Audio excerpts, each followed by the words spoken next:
Today I'm reviewing the Dark Quarter. Let's get right into it.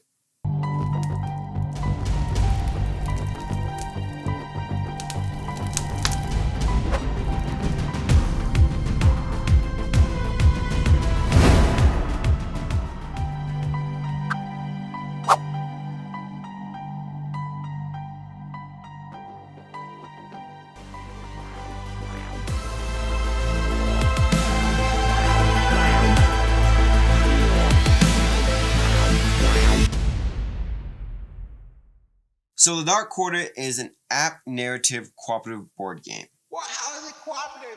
Well, I'm glad you asked, voice inside my head. It's cooperative in the sense that all players are working together to solve this mystery. In the Dark Quarter, there's going to be decisions that you have to make, and to make those decisions, you're going to have to roll dice that will require a skill check. And based on those successes of those dice rolls, will determine the outcome of that choice. So if it feels like it is a critical choice decision, then other players can lend you their effort dice, which will hopefully add more successes to your roll, leading to a better outcome when you make that choice. Hope that makes sense. It's also cooperative in the sense that any items or experience points that you gain in the game is shared between other players. So if a certain scenario calls for you to scan an item, you can scan that item even if you're not the player that earned that item. But there are items specific to what character, but you use those items, I think, more on your own backstories and those types of locations that you visit that only affect your character. For example, I was playing as Winters, which, let's just face it, that's Kurt Russell, but one of his first backstory scenarios was talking to a bum and figuring out where he was last night. He's a drunk chef that can see dead people when he's drunk. It's kind of hilarious. But anyways, his starting item is rum. So I gave the rum to a homeless person, probably not the best choice, but he gave me some critical information that I needed to help solve what happened in the first scenario. Try not to spoil it, but yeah. So instead of using that card's effect, I scanned it, I gave it to the bum, I discarded it. So there's things like that that can happen in the game. The character development in this game is awesome. Every character has their very own unique ability card deck, and based on the experience points that you earn throughout the game, you can spend them to unlock certain abilities for your character. Now, some abilities have to be unlocked before others, giving you kind of a skill tree to develop during the game. And this is how you kind of customize your character to fit your type of playstyle.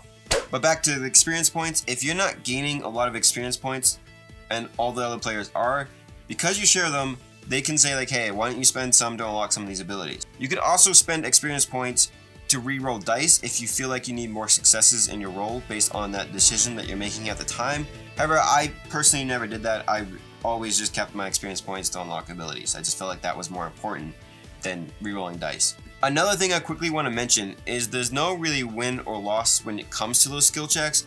The outcome will change based on that dice roll, but you don't get to go back and redo your choices. So everything that you do is permanent. You do get a grading after each scenario to say like how good you kind of did, but no matter what, you're still advancing through the stories, even if you don't win your dice rolls. Let's quickly talk about that M rating real quick. This is a mature game. It is a horror game. So there is violent text and there's blood graphics. So if that's something that you're not into, then you probably wouldn't really enjoy this game. There's voodoo magic, witches, and vampires, and the story does an amazing job pulling you into that type of world that it is. Also, the sound design is amazing in the app. It definitely just adds to the world building in this game. I definitely do get creepy vibes from the game for sure at certain points, which is great in a horror game. Another thing I can possibly see players not liking is how simple the mechanics are.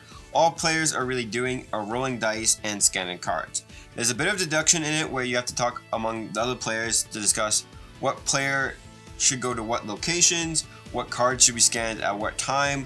Other than that, this is a very story-driven game, and I must say the story does a great job pulling players into this magical world of witches and vampires, voodoo magic, and all that. So, is this game replayable? Now, I feel like once you've beaten the game, especially if you play with 4 players, it really just depends on those choices that you make and if you like the outcome. I mean, I've only played the first scenario, so I can't really speak on that, but I feel like once you beat this game, I don't feel like you're gonna need to play this game again. I mean, it's gonna have a great story regardless the first time you play it, but with this type of game, I don't think it's necessary to replay it. However, maybe if you play this game at 2 players and you play as 2 of the characters, you can always play this game with the other 2 characters that you didn't play before. I do feel like each scenario though will have a few hours of gameplay. Personally with me, I had 2 to 2.5 hours with the first scenario. That's with 2 players, and we explored the city quite a bit. I mean, we didn't explore every location. We just felt like if it felt important, we'd go there, and if it wasn't important, then we wouldn't go there. So my final thoughts is I did enjoy my experience with it. My wife really enjoyed it. The gameplay is very simple. It just really comes down to your skill checks, scanning the right cards at the right time, hopefully getting the right decisions at the time that you have to make them.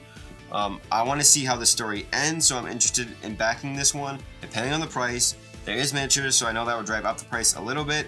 I kind of want to see the NPC tokens turned into standees. Hopefully that's a stretch goal, but that's just my personal decision on that. I want to see more abilities, hopefully get unlocked for the characters. If you like what you heard, check it out in the link down below. Check out this video right here to learn about another great game on Kickstarter, and I'll catch you guys in the next one.